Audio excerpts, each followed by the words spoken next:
answers as to why there has been a significant delay in the implementation of the Indigenous Fishing Rights Program. Earlier this week, Magalahi Nasion Danny Jackson sent a letter to Governor Calvo pleading that his office review the proposed rules and regulations set forth by the Department of Agriculture. It was in 2008 that the law was enacted allowing Chamorros special rights to fishing offshore. Now, 6 years later, and still nothing has been finalized. So what's the holdup? We spoke with the Department of Agriculture's Division of Aquatic and Wildlife Resources Assistant Chief Jay Gutierrez. The department has gone through many versions. We're currently on version 21 of the actual regulations.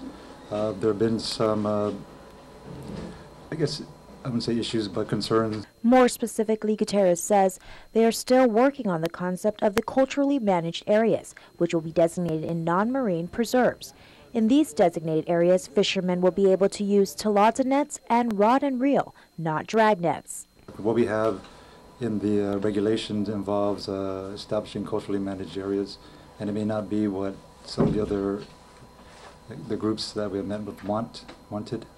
The division's chief, Tino Uggan, says they are trying to stay away from the marine preserves so that the integrity of the preserve is not lost. What we were trying to do was develop it in such a way that we were benefiting the protection of the resources as well as allowing for some take in some degree.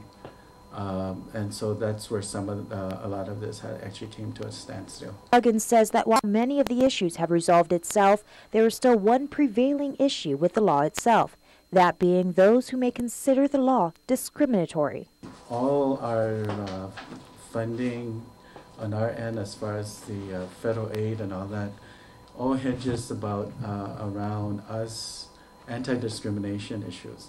Uggan says the discrimination between non-Indigenous and Indigenous people could affect the department's funding.